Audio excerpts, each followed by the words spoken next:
When I seen this spring head, it's almost like stepping back in time to me. It's amazing, man. You could almost crawl up in that, couldn't you? There's not a lot of places like this left on the face of this. They laughed when he showed up with that easy grin and backwoods charm. But deep down, the old-timers said Tickle was a storm dressed like a joke. On Moonshiners, he was the lovable outlaw. The guy who could turn a copper coil and a mason jar into TV gold. Behind the laughs and late-night runs through the Appalachian woods, there were whispers and warnings that he was running too close to the edge. Even though you may not see them, I don't know them, there's a lot of people involved in this network. I'd rather for you to take it than anybody else take it. Yeah, it's a big responsibility, but I definitely won't. Nobody listened. Everyone just thought it was all part of the show. But when the cameras stopped rolling, reality caught up fast. And what came next was something no one saw coming. This isn't just another moonshine story. It's a tale about fame, addiction, and the man who lived as if every batch might be his last. Join us as we tell that tale in a way you've never heard before. There was always something about Stephen Ray Tickle that didn't quite fit television. He wasn't camera-ready in the Hollywood sense. His beard wasn't perfectly trimmed. His accent wasn't softened for national audiences, and his life wasn't built around scripts. When Moonshiners premiered on Discovery Channel in 2011, viewers met a man who looked like someone straight out of the Appalachian woods. Tickle was different from the network's other reality stars.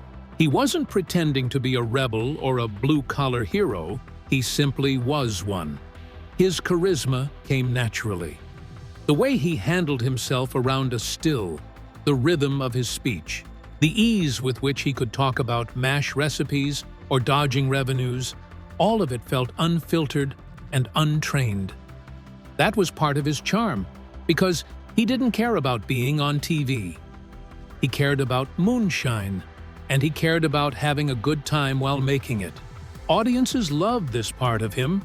In a world full of polished influencers and manufactured drama, he was something rare, an unvarnished connection to a vanishing slice of America. He became the kind of character that made you feel like you knew him personally. Whether he was joking around with Tim Smith, his longtime friend and mentor on the show, or barreling down a back road in an old truck, he carried that air of reckless authenticity. But even early on, the crew noticed something unpredictable in him. He wasn't just lively, he was restless.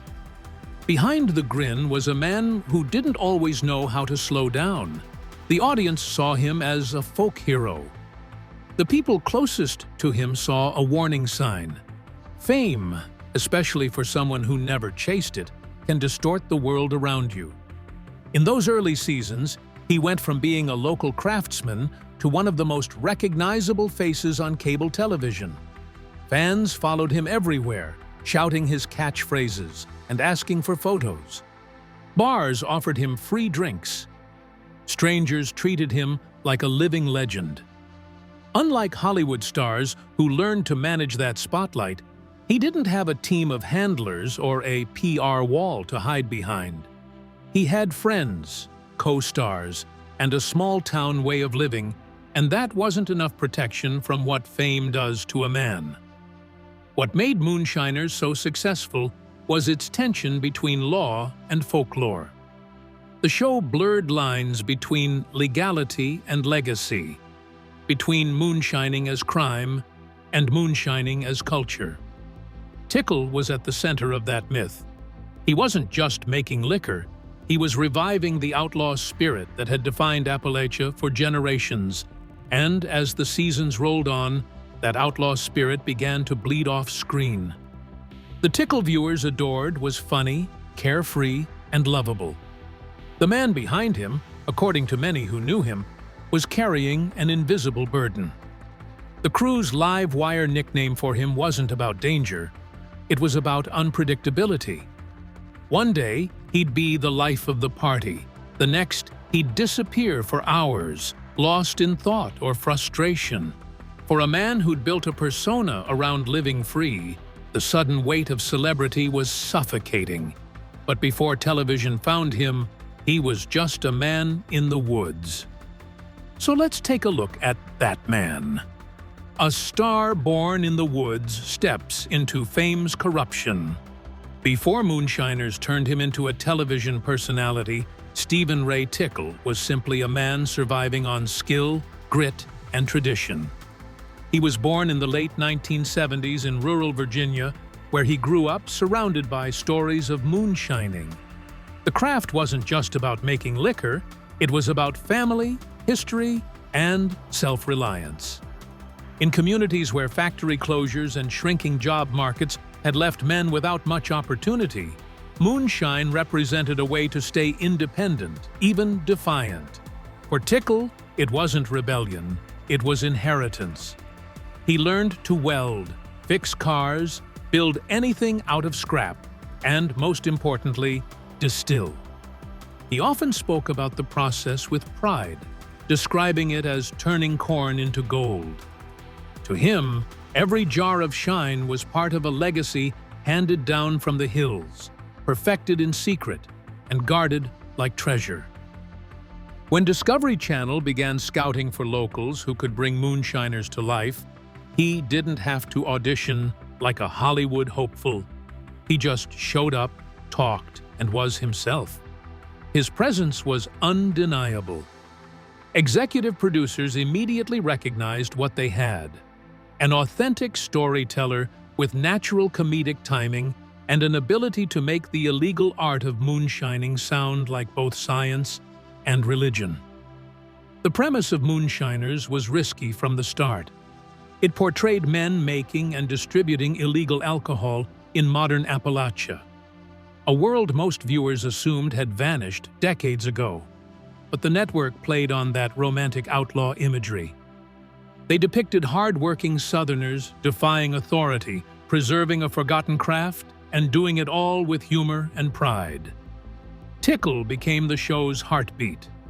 While Tim Smith played the business-savvy moonshiner trying to go legit, Tickle was the soul of the series as the reckless, funny, and a bit of a philosopher when the jars started clinking. He once said during filming, "You can't cage a man who was born in the woods, you can only try to follow him." That single line would become the unofficial mantra for how fans saw him. But everyone knows television has a way of turning authenticity into performance. The longer Moonshiners ran, the more the network leaned into its colorful characters. His personality was gold for ratings, and every episode seemed to revolve around his antics. He played the fool, the risk-taker, the lovable outlaw, but each season, that line between playing and being grew thinner. Reality TV thrives on chaos. Producers encourage unpredictability, tension, and edge-of-the-law behavior because that's what keeps viewers watching. But when your chaos isn't scripted, it doesn't just disappear when the cameras stop rolling.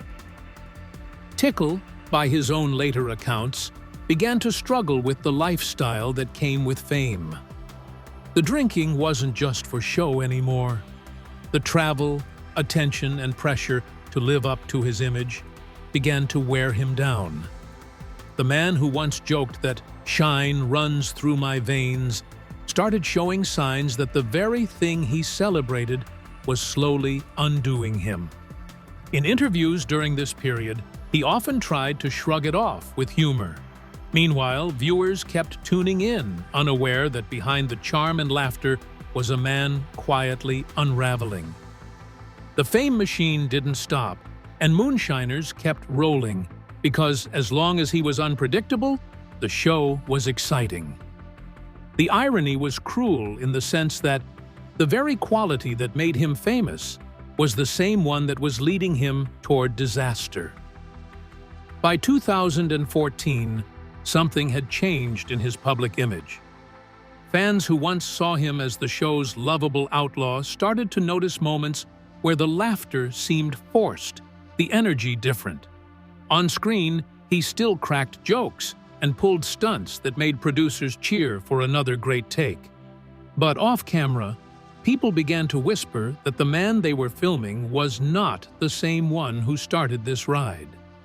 Those close to him knew that fame hadn't made him rich. It had made him restless.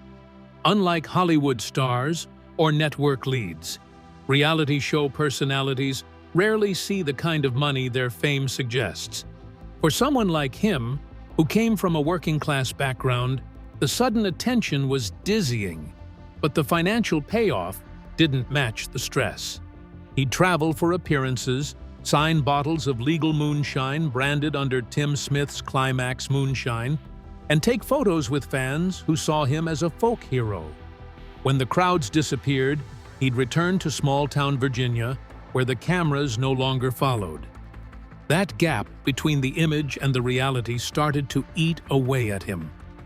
Crew members later described him as a man stuck between two worlds, and like many who find themselves trapped between those worlds, he turned to old habits for comfort. Alcohol had always been part of the culture that made Moonshiners what it was. It wasn't portrayed as abuse, it was heritage.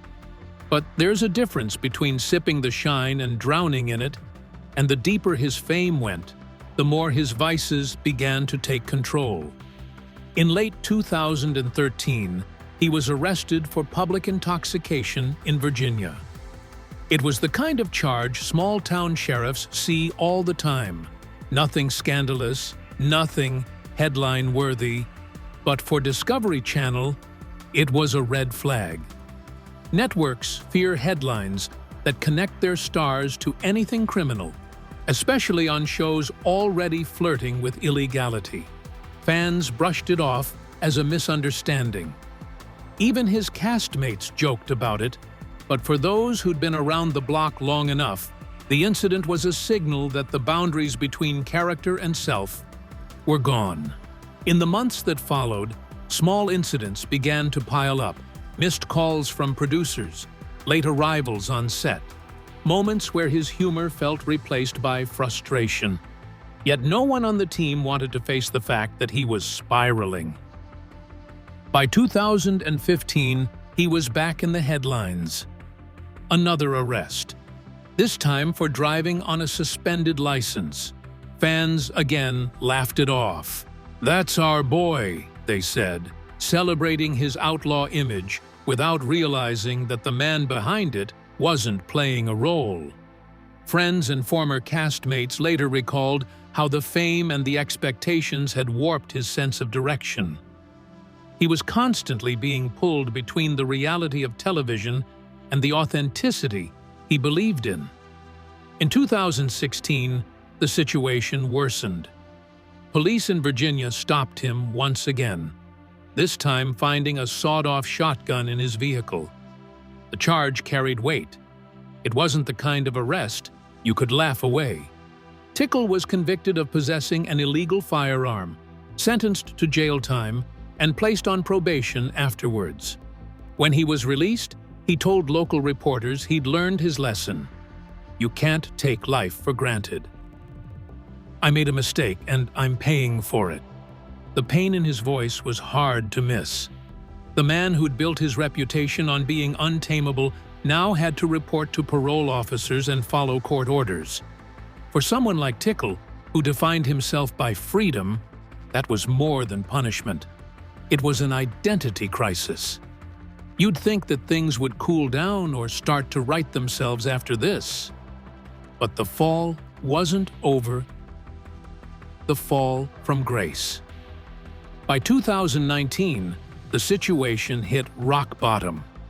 He was arrested yet again, this time for possession of substance. It was the darkest turn yet in a story that had begun as a celebration of independence and backwoods ingenuity.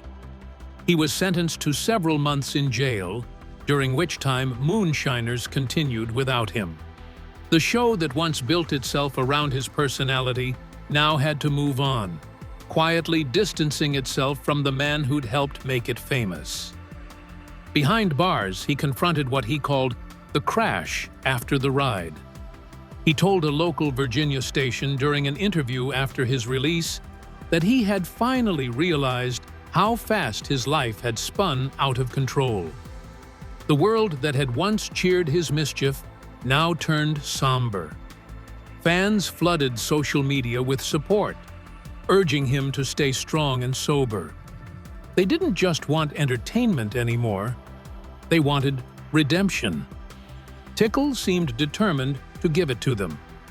When he returned to Moonshiners, his actions were noticeably different. He spoke openly about his time in jail and the lessons he'd learned. For the first time, reality TV had turned reflective. While the show's narrative painted this as a comeback, something deeper was happening in the culture around it. Moonshiners had always sold a romantic idea of defiance, working men sticking it to the system. Yet now, through Tickle, audiences were seeing the cost of that defiance. When he walked out of jail in 2019, he wasn't just a free man, he was a changed one. For the first time in years, the outlaw from Moonshiners seemed subdued, reflective, and even vulnerable. His trademark grin was still there, but behind it was the look of someone who'd finally met his own breaking point. Freedom, he would later admit, didn't come easily. He told a local Virginia interviewer, "When you live that fast for that long, you forget what quiet feels like." Jail gives you quiet, whether you like it or not. Tickle used that quiet time to take stock of his life. He had gone from a small-town craftsman to a nationally recognized television personality, then to a headline about arrests and addiction. Somewhere along the way, he'd lost control of the narrative and of himself. When Discovery Channel offered him a chance to return to Moonshiners, he accepted with caution. He wasn't the same man they'd filmed a decade earlier. He spoke openly about his mistakes, even calling his addiction a bad batch that nearly cost him everything. The producers, for their part, handled his return with surprising restraint. Gone were the wild montages and over-the-top antics. In their place came a man rebuilding himself in the same hills that had once nearly destroyed him. For many fans, this was the first time Moonshiners felt truly real. The rebellion, the legend, the danger, all of that was still there. But for the first time, it had a human cost attached to it. In one emotional scene, Tickle stood with fellow shiner Tim Smith, talking about the mistakes of the past. "I've done a lot of stupid things, but the thing about being stupid is, you don't have to stay that way forever." That line struck a chord.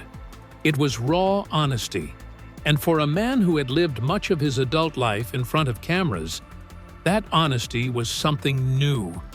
His reappearance on Moonshiners wasn't just a return to TV, it was a reintroduction to himself.